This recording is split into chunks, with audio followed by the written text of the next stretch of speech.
Shalom, perkenalkan nama saya Nurfiana Sunis, kelas D semester 4 dengan NIM 102-2023-0160. Di sini saya akan mempresentasikan hasil kerja saya. Yang pertama, aspek emosi. Emosi adalah respon kompleks yang melibatkan pengalaman subjektif, fisiologis, dan ekspresi perilaku terhadap suatu peristiwa atau situasi.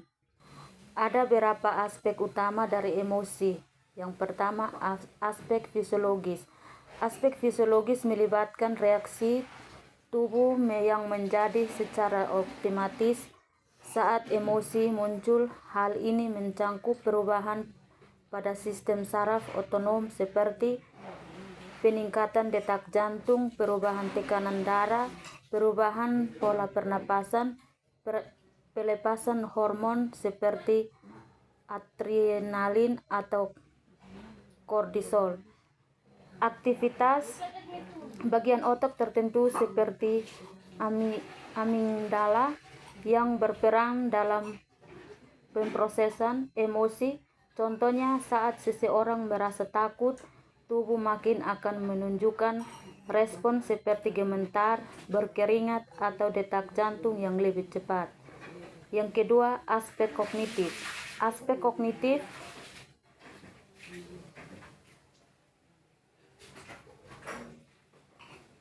berkaitan dengan penilaian atau prestasi individu terhadap suatu peristiwa yang memicu emosi. Pikiran dan persepsi seseorang memengaruhi bagaimana emosi itu dirasakan.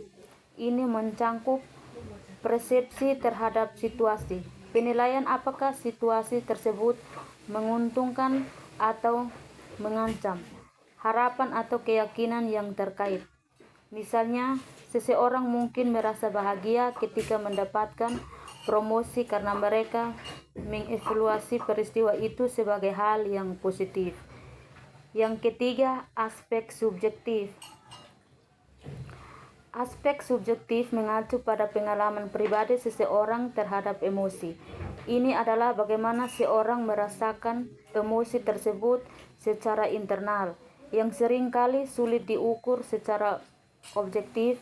Pengalaman objektif ini bersifat unik bagi setiap individu. Contohnya, rasa sedih yang dialami seseorang mungkin memiliki intensitas atau yang berbeda dibandingkan dengan rasa sedih yang dialami orang lain. Yang keempat, aspek ekspresif.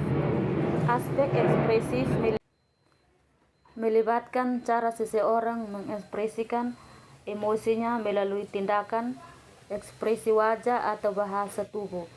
Ekspresi ini seringkali terlihat dan dapat dikenali oleh orang lain. Contohnya, senyuman menunjukkan kebahagiaan. Yang kedua, alis yang berkerut menunjukkan kemarahan atau kebingungan.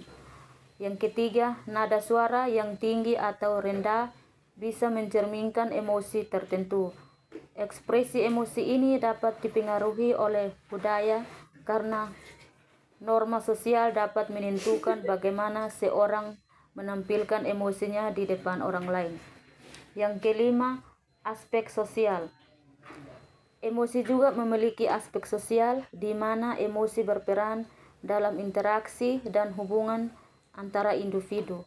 Emosi dapat memengaruhi bagaimana seorang berkomunikasi dengan orang lain, serta membantu membangun atau merusak hubungan sosial.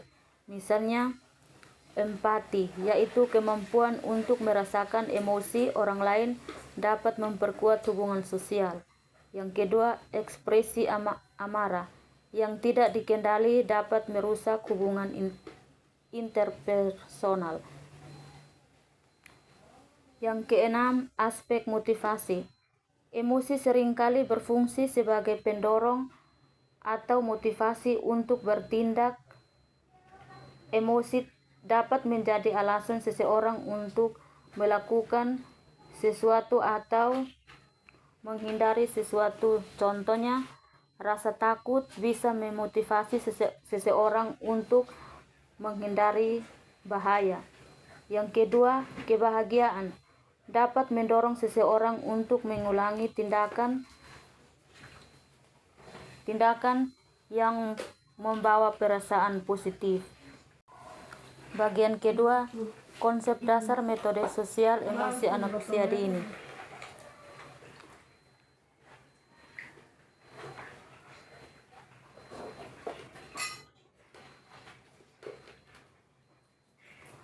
Konsep-konsep dasar dalam metode sosial emosional anak usia dini.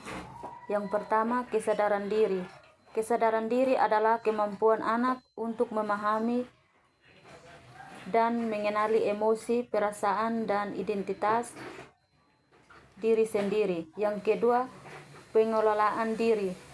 Pengelolaan diri adalah kemampuan anak untuk mengontrol emosi, perilaku, dan reaksinya ada dalam berbagai situasi. Yang ketiga, kesadaran sosial.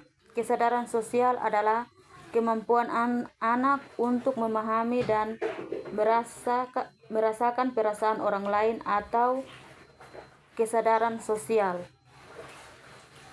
Yang keempat, keterampilan relasi. Keterampilan relasi adalah kemampuan anak untuk membangun dan memelihara hubungan positif dengan orang lain. Yang kelima, pengambilan keputusan yang bertanggung jawab. Pengambilan keputusan yang bertanggung jawab adalah kemampuan untuk membuat pilihan yang sesuai dengan nilai-nilai moral, norma sosial, dan keagamaan pribadi. Yang berikut, yang bagian yang ketiga, pengembangan aspek emosi anak usia dini. Pengembangan aspek emosi anak usia dini merupakan proses yang sangat penting dalam mendukung kemampuan anak untuk mengenali, memahami, dan mengelola emosi mereka. Di sini ada 5 aspek pengembangan emosi, diantaranya yang pertama, pengembangan kesadaran emosi, di mana kesadaran emosi itu melibatkan kemampuan anak untuk mengenali dan memberi nama emosi yang mereka rasakan. Hal ini akan sangat penting bagi anak karena anak dapat memahami perasaan mereka sendiri dan juga perasaan orang lain. Yang kedua, pengelolaan emosi adalah kemampuan untuk mengelola emosi adalah bagian penting dari perkembangan emosi, di mana anak membutuhkan bantuan untuk memahami bagaimana bereaksi terhadap emosi yang intens seperti marah ataupun takut. Yang ketiga, ekspresi emosi yang tepat. Anak perlu belajar bagaimana mengekspresikan emosi mereka dengan cara yang sesuai dan tidak merugikan orang lain. Yang keempat, pengembangan aspek sosial anak usia dini.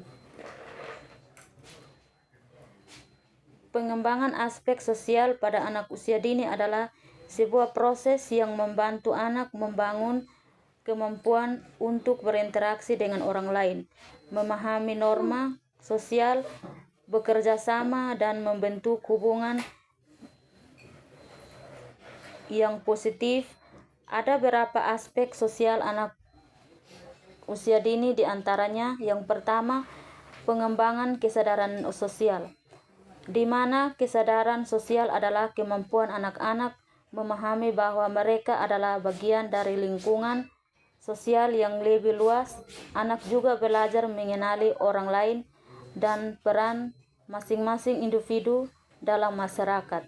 Yang kedua, pengembangan keterampilan berkomunikasi. Berkomunikasi adalah cara dari interaksi sosial anak usia dini perlu belajar bagaimana berbicara, mendengarkan, dan mengekspresikan diri dengan baik kepada orang lain. Yang ketiga, pengembangan kemampuan bekerja sama. Anak-anak perlu belajar bagaimana bekerja sama dengan orang lain untuk mencapai tujuan bersama. Kemampuan ini penting untuk membangun hubungan yang sehat dan menyelesaikan tugas kelompok. Yang keempat, pengembangan empati. Empati adalah kemampuan untuk memahami dan merasakan apa yang dirasakan orang lain. Ini penting untuk membangun hubungan yang positif dan menghindari konflik. Bagian yang kelima, pengembangan kemampuan mematuhi aturan sosial. Memahami dan mematuhi aturan sosial membantu anak beradaptasi dengan lingkungan yang lebih luas seperti sekolah atau kelompok bermain. Sekian hasil kerja saya. Terima kasih. Salam.